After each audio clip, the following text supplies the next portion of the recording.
Hey, what's going on, guys? Welcome to the sit down. Today's episode, I am sitting here with Sergeant First Class Jordan Brennan, and today he is going to tell us a little bit about his military experience, his time that he served in active duty military. He is also currently serving in the National Guard.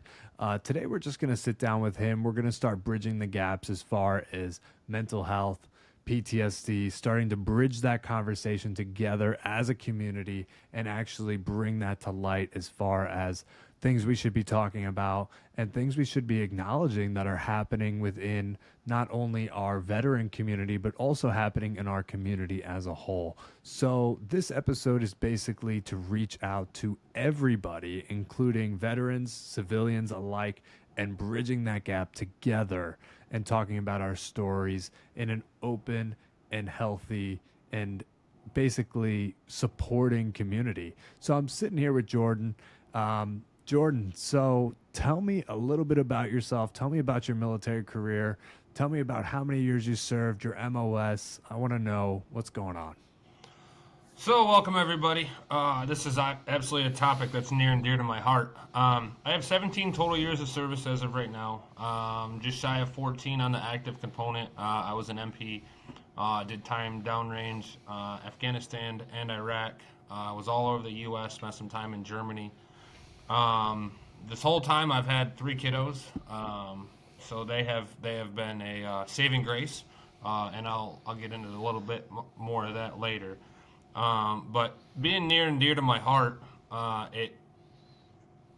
it brings me much joy to for you to have me on this to try to spread the word because I think this is one of those invisible wounds. Unlike a broken leg, if you're walking down the road, you know somebody has a broken leg, but you can't walk down the road and see a veteran and be like, oh, he definitely has PTSD or he has something going on. Unless they really say something. So putting that information out there and starting the conversation, the real hard conversation, I think is something that we have to do, especially as a veteran, first responder community. You know. Oh, yeah. I 100% agree. And it's something that ultimately you see in the sense that people assume you're a superhero. At the end of the day, is like the general response is that because you're a soldier, because you're in this place that you're immune to hardship, you're immune to struggle, you're immune to depression, and you're immune to trauma. And ultimately, it's not the case, and a lot of times that it's your leaders, it's your strong silent leaders who sometimes struggle the most, who are sitting there day in day out and just putting more and more on their shoulders and basically taking the ruck, you know Yeah, that day in and day out. that individual that builds his schedule or her schedule, packed full, living that life of chaos. That's typically their calm. That is typically their calm, and when it is calm, that's when it hits them. Um, by you saying that, I don't want to use the word trigger, but when you say that people look at you as heroes, you're absolutely right, and they assume that. And I'm not taking anything away from what any soldier has ever done, no matter their MOS, or what branch they were in, but that adds an additional weight. When especially your family looks at you, or even your children, like, oh, my dad's done this, or my aunt or uncle or whatever. You being that individual or that soldier, that adds the additional weight to where you want to continue to do better, even with that blind disease or that PTSD that you have, and that's an additional heartache, more weight in your rucksack. You know. Oh, 100%. And a lot of times, I think, especially as a leader, you don't want to be perceived as weak. You never want to be perceived as weak, especially in front of your soldiers, especially in front of your team. You want to be perceived as strong. And at the end of the day, that's almost your job. Your job is to be the calm within the storm. Your job is to be the reason upon the chaos. And that's ultimately like what you're in the position that you're in to do, even though you're calm in those moments and you see the situation clear in the moment, doesn't mean that when you get home at night it doesn't keep you up, Oh yeah. or it doesn't necessarily you're sitting and you can't sleep. But it's a perception, There's and it's been a many a nights. perception. Oh yeah. There's been many a nights where I was like, man, busy day working 18, 20 hours or whatever it is, and I speak personally to this and that, I get home and there is nothing on the plate or nothing on the schedule for me to do. And I'm like, what's my purpose? My purpose is literally to sleep, but I don't want to sleep, and then all of it starts to catch up with you, so you then become busy doing other little minute things or stuff. And, you deal with that and you try to reach out. And that's something I've learned. I was never one to go get help. You speak of being strong, never one to get help, like you and I served squad leader, team leader, running the best platoon the MP Corps had in 511th. And, Oh yeah. we were unstoppable, you know, but with that, I couldn't come to you, or this my mindset before. I couldn't come to you and be like, "Yo, Mass, like I just talked to you real quick." No, I had to keep going, keep gunning and gunning and gunning, no matter what it was. Yeah. But I've learned over time to go talk to that unbiased source, whether it's a male or female. Go through, your MFLAC if you're still in the service, or find a counselor or whatever, and have that one-on-one conversation with them, because they don't know, they don't have the attachment to you, and No. that is probably one of the best decisions I have ever made in my life, to go talk to somebody. you And I know think that that's sometimes a lot of people are afraid to have that conversation. And I think a lot of people are afraid that if they have that conversation, they'll be perceived as, weak, or they'll be perceived as, um, something is that they might not necessarily be a leader anymore if Yeah. they have that persona. And a lot of times too many leaders are putting that in the back burner, and they're letting it sit, they're letting it simmer. And the problem is that as soon as you start to sit, as soon as you let those thoughts start to marinate, that's when it all starts to boil. That's when that starts to boil over, is when you start to have time with your thoughts. And speaking as MPs, as an MP, you're consistently on the boiler. Oh yeah. Even when you're domestic, there is a level of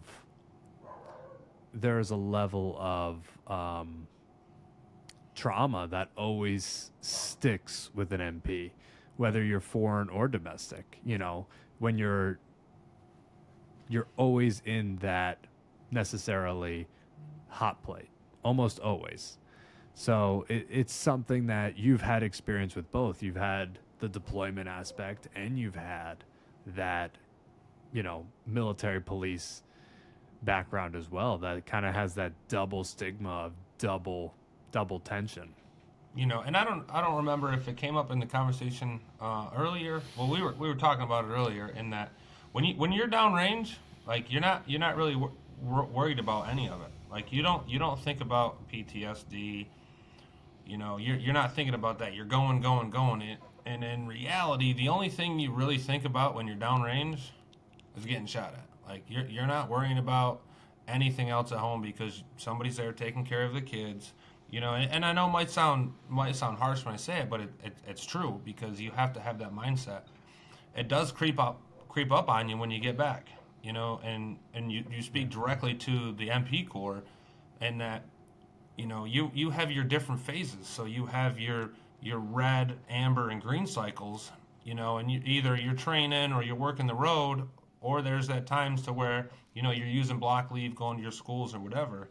The time you're going to your schools, you have your black leave and all that. That's when a high percentage of all this is creeping up in your head because you're not going, you're not moving, and you're thinking about that suicide that you went to from a guy you seen at a club or that you ran into at the commissary or wherever, or somebody who's associated with him, and now, he just took his own life or had ideations of it. I think another point is the media plays a significant role in this, in that they tell us that 22 soldiers take their life every day. Well, anybody can say or throw out a number, but if you want to go off a real number, you go off from what the VA and the actual the DOD and DOH put out there. It's well above 40 soldiers, veterans, all throughout, current and prior, that either try to take their life through ideations, the self-harm, or actually follow all the way through with it. And it's well over the 22 a day number. And I know that's catchy, the 22 a day gets everybody's attention, but it's much more than that. And the whole the whole military force is actually less than 1% of all the community and of all the U.S. population. That's with veterans. That's with, current soldiers, sailors, airmen, Marines, Coast Guardsmen, and Space Force. Cadets. I don't know what they're called, but that's less than 1%. So let's spread the word. Yeah. 100%, 100%. And we're paying the bill to send them over there. Why are we not taking care of them when we get back? Yeah. And that's the thing is it's closer to 44. When we pulled the numbers on this, it's closer to 44.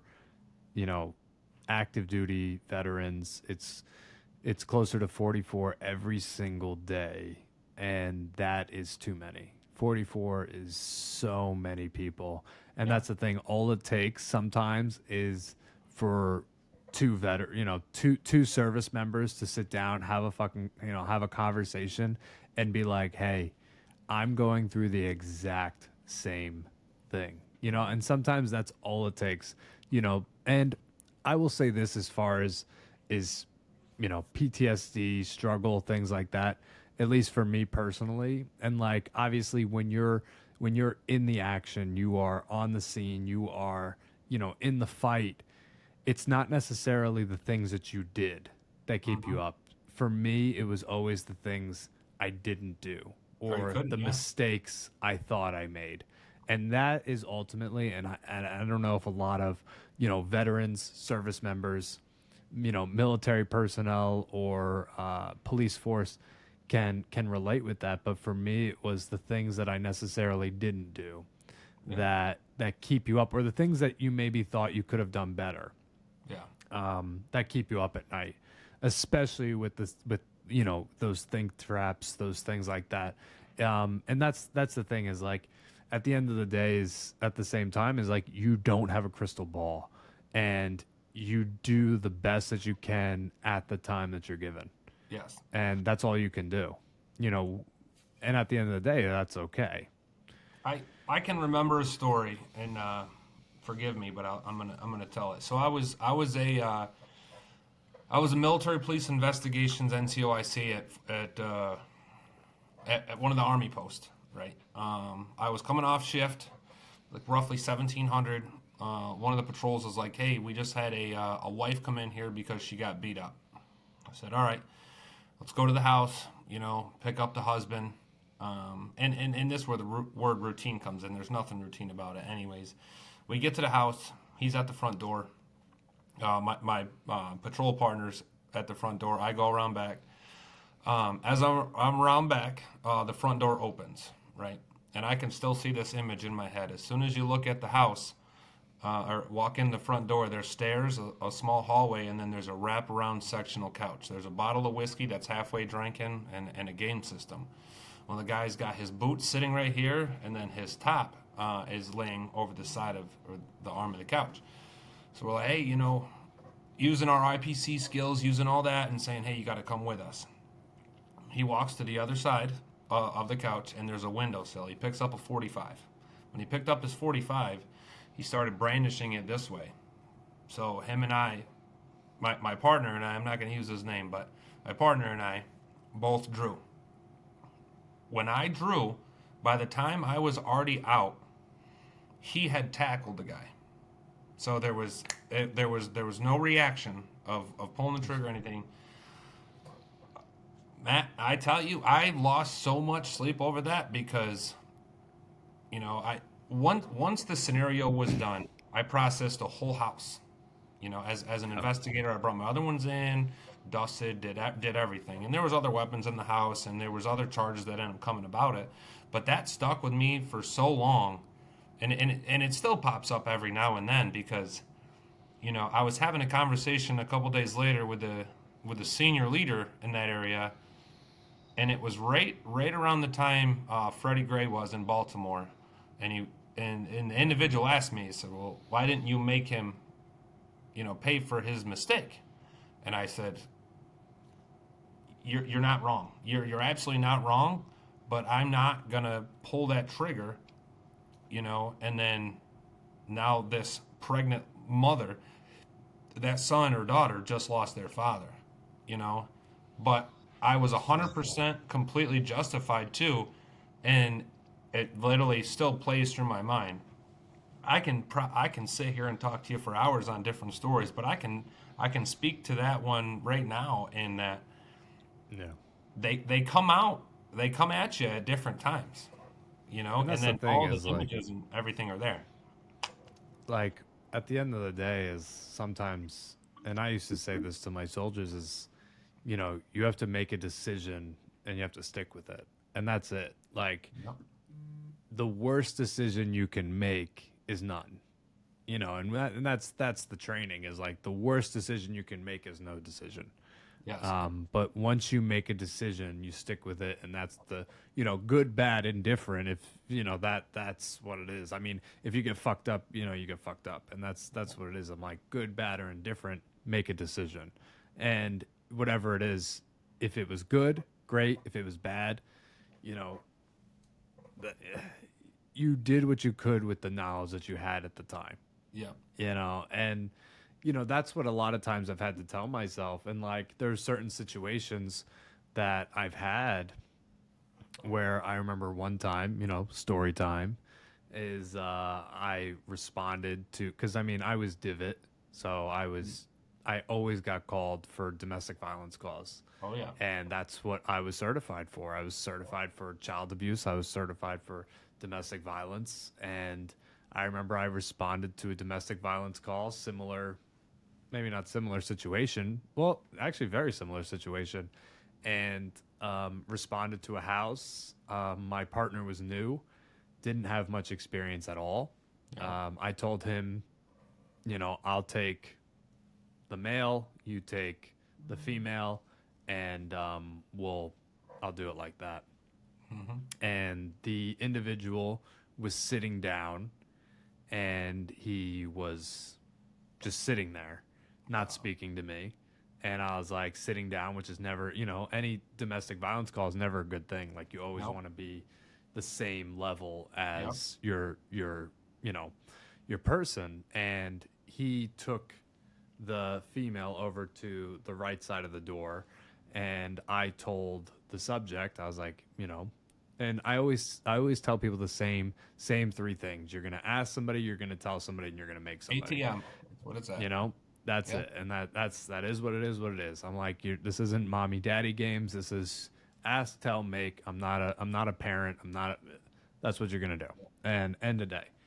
And I asked him, I was like, hey, I'm always very polite in the beginning. I'm like, hey, can you please stand up? Because at the end of the day, with couch cushions, the one thing that is like, they can sneak things in on the side. You don't want them sitting down. And that's just like common, lawn, like that's what you're trained to recognize. It's that mindset. And that's that mindset. So I wanted him to stand up. He sat there, didn't respond to me. And I was like, great, this is going to be fun. And literally, I tell him, I'm like, sir, get up, get over here. Yeah. Nope. again, screw myself, whatever. Okay, cool. Just gonna screw myself. And then after the end of it, I made him, which resulted in me throwing the chair with him on it. Yeah. And of course, pistol falls out. Of course, pistol Yeah. falls out. I throw him into an arm bar, and you know, but imagine if I didn't do that ask tell make, what could have happened? Like how could that have escalated? At the end of the day is like he tried to roll out of it. I took his arm barred him, put him in cuffs. Yeah. That is what it is. But like, And then that plays through your head over and over of what could have happened with that weapon, yeah, like what could have happened or what was going to happen. Yeah. And then she could have, like, probably 80% of other calls, like, oh, I don't know why you're messing with him. That's my boyfriend, whatever. And it's like, well, you just called us, It's always like that. And that's the thing is like, I always tell people, I'm like, at the end of the day, they're in a relationship. Yeah. They are in a relationship, good, bad, or indifferent, whatever they did to each other, they're in a relationship. You can't trust them. Yeah. Do not trust them. It's the worst thing you can do is trust them. Yeah. And as soon as you let that guard down, you're done. You're done. No. I was like, she is just as much as a threat as he is. Yeah. Because you don't know what's going to happen as soon as I put him in an armbar. She could be fine 1 second and then take a frying pan to your head the next minute. I mean, you just don't know. Yeah. And that's the thing with like military and police. I mean, I think police can relate to this 1,000 times over is that's what you deal with. That's your considered time off. Like that's your military break. Yeah. That's your pause X in a sense. Is you have to go deal with Mr. and Mrs. I'm going to kill each other all day. 7 days a week.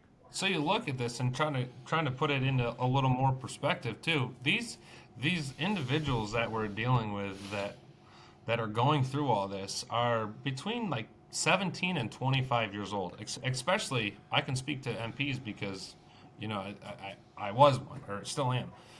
That being said, now they're going to these domestics. They're going downrange or whatever, and maybe they're on a 4-day work cycle. So they're working Sunday to Wednesday. Wednesday, towards the end of shift, they get a suicide, or a domestic or a traffic accident they got to show up to, and somebody's dead. What happens with them? They fill out the report. They go down. The SOG, their team leader or whatever, is like, "Hey, Snuffy, you doing all right?" "Oh yeah, I'm good. I got to be strong." Whatever. Goes back to his barracks.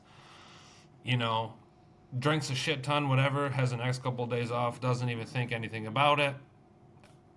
Everything's good. Years down the road, that builds and builds and builds, the snowball effect, and now this kid has a real bad drinking problem. He's the leader now of those soldiers, and he's the one that needs help because the help was never given to him because everybody was like, "Oh well, you're a man, you got to have that masculinity." Well, in reality, it's that toxic leadership that leads to it. It's true. It's absolutely true.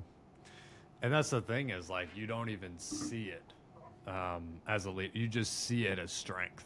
Like that's how you perceive it. It's just considered it's strength, and it's perceived as strength and almost unfeeling in a sense. Like there's the solution to most people, and I uncovered this in the most unimaginable way in my life. I uncovered this in an odd sense that all you're doing is running away from your problems. Like that's ultimately that is what it is. At the end of the day, is you're not able to confront the grotesque reality that you've faced, and the only solution that you're able to bridge is to numb that reality. Yeah. And sometimes that's what it is. And you'll see, and you're gonna laugh at me because you're gonna know exactly what I'm talking about when I get there. You're gonna see those leaders that get to a point that are just like screw it, because their senior leaders, especially in this case, are so toxic. Like they only care about themselves because they're so egotistical, right? So the way to let it all out is these leaders just explode, and it's not one incident. It's all of it catching up to them. And I speak to getting back from the field, and it's like November 3rd, and they're like, "Oh, we got snow chains." The whole battalion is gone. Everybody is gone. We just got back from 2 weeks in the field doing our team squad certs and all this. There's nobody else there. It's like 17, 18, 1900 at night. And the leader wants to say, "Oh, we need snow chains on these vehicles." We're not even leaving for another 4 days. These soldiers need to be with their families, you know? So I'll say it. I was that one that said, "You know what? Bam, I threw that piece of paper at the PL. I think the platoon sergeant was in there too, whatever. And I went out to the cage and I picked up those 20 something pound chains and just started chucking them. But my leaders, my leaders allowed me to do that. You and Gans allowed me to do that, and you took the soldiers away from it. You pulled them out of it, so it wasn't like, oh, well, Brenden is super toxic. No, you let me. That was my outlet because I know the chains got laid out, whatever. We still did what we had to do, and that was from the leadership perspective. That was the wrong answer to throw the piece of paper at the PL and then chuck the chains like a 5-year-old.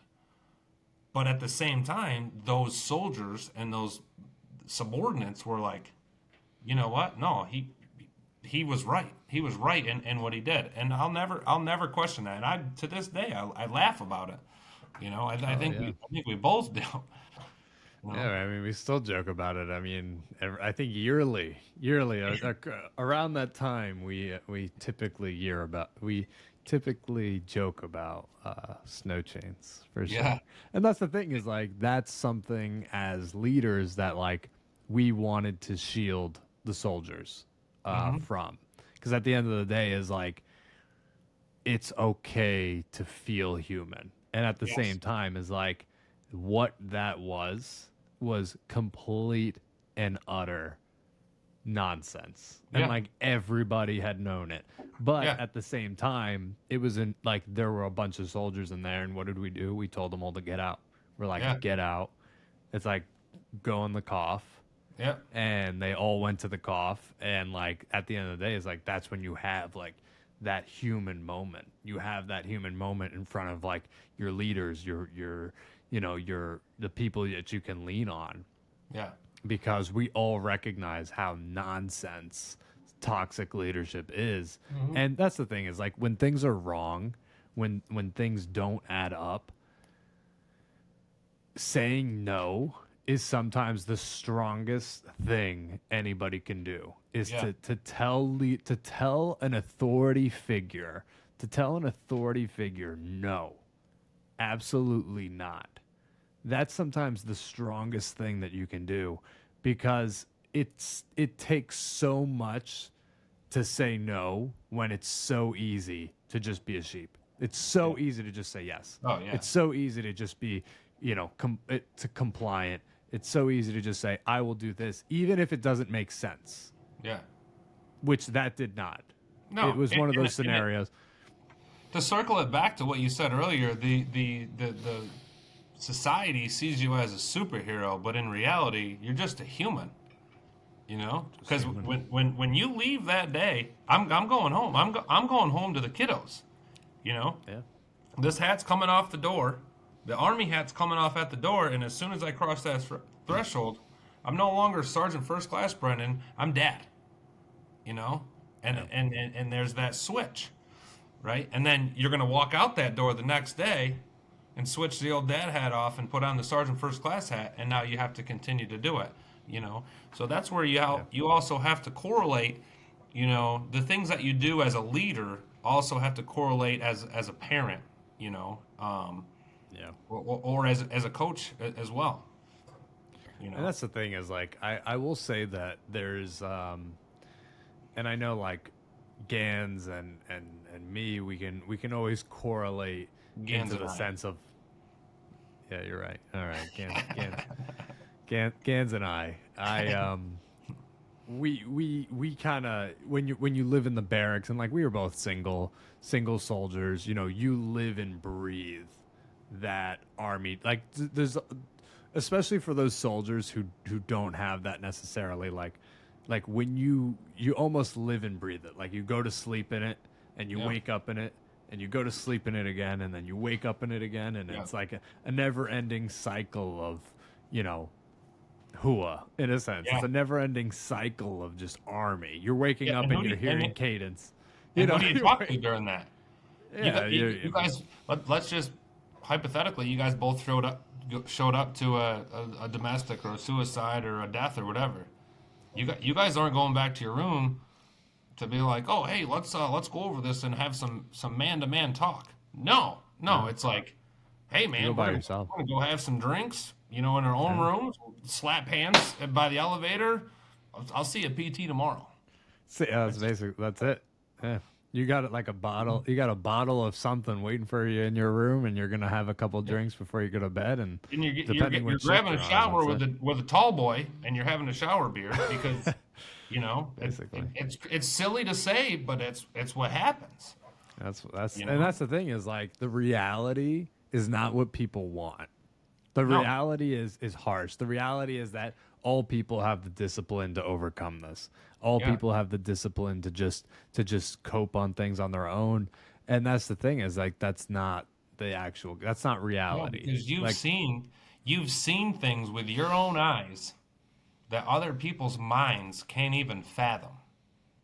yeah, and that's the thing. I would say that I don't think I think that trauma is trauma regardless of the circumstance. So I think that all people have levels of trauma. I think that Absolutely. we have our own experiences, and like you and I could probably, especially the MP Corps, we have a special dark humor in our hearts. Oh, yeah. Like we all have some like real darkness in us that, like, when it starts to come up, you're like, okay, all right, is anyone in here normal? Is anyone in here Yeah. normal? Because step out right now. If you're normal, step out.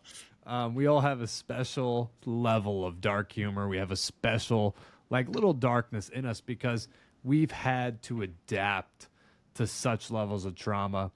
But that's not discarding all level, like anybody's trauma. I think regardless of, whether you've seen seen some atrocities, or it's just that person's perspective, and Yes. like understanding that that level of trauma is basically customized to the individual. Because I don't want to discard anybody's level of trauma, whether or not you've experienced things like you and me, or you've experienced, other things that we necessarily haven't experienced, but you understand the same substance of it. Yeah. You understand the and you darkness also have that to it kind of is. understand the person and be able to read that person, because especially in the time we live in now of attention seeking and all that, you're going to have individuals that come up to you, and I'm not taking anything away from their trauma, but they're going to want to be at Yeah. at the face of it and say, hey, I had X, Y, and Z happen to me, and maybe they did, and maybe they did, but you're going to have that other guy over there in the corner who doesn't know how to deal with any of it, and he's the one that needs the most attention, or she's the one that needs the most attention, because the individual that's in your face isn't doing it for a solution, but is doing it for attention. Not saying that he or she doesn't have trauma, but the ones that have the trauma don't typically talk about it, and when they do, that's when you have to, say, you know what, I'm dropping everything. I'm going to give this guy or gal some attention. And that's the real reason that we're starting this movement, is because it's the ones that aren't reaching out that I want to reach. It's the ones that are reaching out, ultimately, you know about them. But statistically speaking, it's the ones that aren't reaching out that are the most problematic. It's Yeah. the silent suffering that is causing so much hardship in these communities. And I'm I'm making this push. We're trying to make this push in order to stop that silence. Yeah. In order to bring more awareness to the individual and say, hey, let's have a conversation. Let's open up about this and say that, guess what? I've been there. Like, Yeah. I know exactly what you're going through. I know exactly what it is to feel like when you're sitting on the couch with a bottle of whiskey, listening to some sad music, and just sitting there in your thoughts for hours. Yeah. And I would say most people could relate with that. Most people could sit there and just sit there with a, whatever you're drinking and just sit there and just think for hours. Yep. And just it crushed down on you. And it's And that's what absolutely It is. debilitating. It is. And that's the thing is, like, it's okay to be vulnerable. It's okay to say, yeah, I've been in some really dark spots. Yeah. But I've also overcome a lot of dark spots Yeah. to bring you into the light that you are today. And that's the thing is, like, getting that word out, because that's the thing is, like, it takes people who've been in the darkness to help other people to pull them out. Yeah. It's almost like that mentality of, like, never leave a man behind. Oh yeah. It's the same Never thing. leave a fallen comrade. Never leave a fallen comrade. So if you're in the pits, let us help you get you out. Mm-hmm. Good, bad, or indifferent. All it takes is a conversation sometimes. Yeah. And the other piece of, I think veterans think, oh, they're gonna judge me. No, man. How we gonna judge you? No. If I come to you and I'm like, yo, Mass, like, shit, life's real freaking hard now, then sit down and have a conversation like we're doing right now. The same thing if or when my phone rings, or I get a message that says, hey, I've been going through shit for a couple months. You want to have a conversation? Absolutely, man. Absolutely. I am absolutely not going to look at you any other certain way. I'm going to look at you probably stronger now that you've come forward and be like, you know what? Our bond was like this, but now it's like this, even stronger. Yeah. You know what I mean? And I think they have to realize that, male or female, it don't matter. Doesn't matter. And it doesn't even matter if they've deployed or not either. Nope.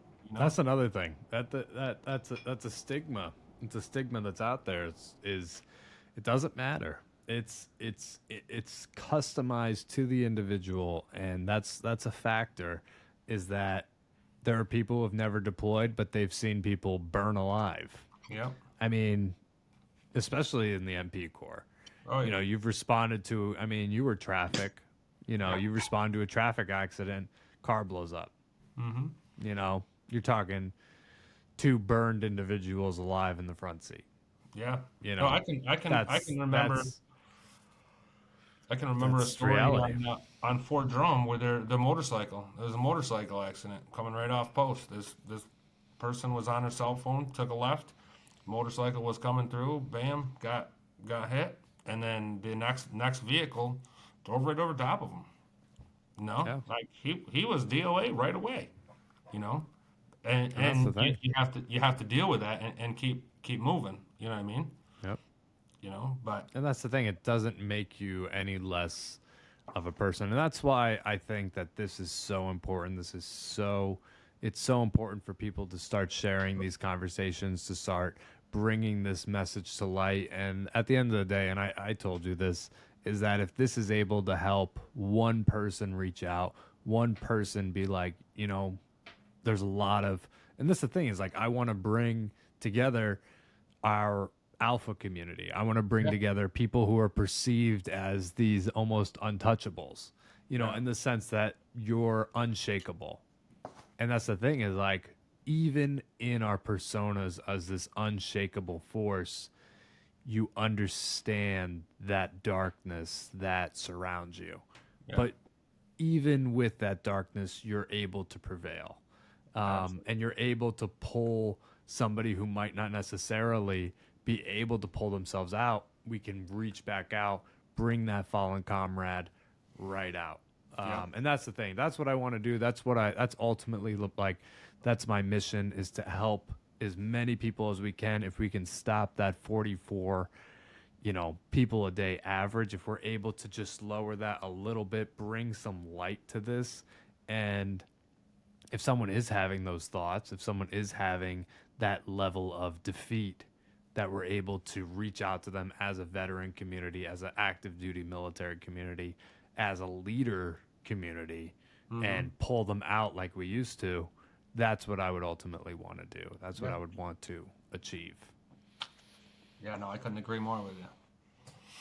I couldn't agree more. No. So. And that's, I feel like that's at the end of the day, that's what it's about. I mean, at the end of the day, is if you can help people, you can help soldiers, you can, and understand trauma. That's what it's really about. Yeah. Yeah. Having that relationship with them, and they don't even have to be your friend either. Like, no. I'll pick up the phone and call you all day. There's probably a dozen troops throughout my career, that I can pick up the phone and call. There's probably even more that, have no problem reaching out. But I think it goes further than that, even as first responders or, whether it's EMTs, fire, whatever, or anybody even seeing this video, and they comment on it later like, hey, I really liked both your guys' words. Can I have a conversation with you? I'm open. I am open all day. I have zero judgment. It doesn't matter what you've done. Even if you said you grew up in a, in a foster home, and you went through trauma that way, or you had both parents your whole life and now you're having trauma. I want to listen. Tell me. I want to listen to you. I think the biggest thing is to shut down and to say you don't want to open up your reality. I think that's ultimately, that is the biggest downside you could have, is to not open up. When you don't want to open up at all, you ultimately, like, I'm a firm believer in repetition. I'm a firm believer in, and this is something that, like, sickening, as it is like, in order to overcome trauma, you almost have to re-traumatize yourself. And that's, for me, it was coming up with the thoughts over and over and over again, and just like coming to terms with it. It sounds harsh, but sometimes that's the normalization of it. It's the normalization of trauma. You have to sit there and reevaluate it over and over again, and think about it over and over again until the point where it becomes comfortable to talk about. Because if you compartmentalize it, then that means you're putting it in the back of your closet and you're letting it sit, whatever. And then one thing is going to come up and it's going to make you explode. You don't even know your reaction. You could be angry. You could be throwing snow chains, or you could be fighting somebody and not even realize it. So I think that what you just said, by completely running it over and over to normalize it, that helps your reaction when something does trigger you. 100%. 100% agree. And I think that if anybody's listening to this, you can always reach out to myself. If you ever need any help, you could always reach out to Jordan here. We are ultimately, our mission is to bring more awareness. Our mission is to stop this type of suffering, this silent suffering that's ultimately happening in these communities. Again, 44, that we've done research on, 44 is ultimately is too many people that is affecting our communities as a whole. And this isn't just for veterans. This isn't just for service members. This is for everybody. And this is a calling to all people, to say that if you are feeling a certain type of way, reach out to us, and at least we can tell you our story. At least we can tell you some tips and tricks that we've gone through, because I promise you, we've been through that darkness. We have been through that dark phase that you can't even imagine. And we can be the first to try and talk you up and pull you out of that phase. So if you have any questions, you need anything, please reach out to us.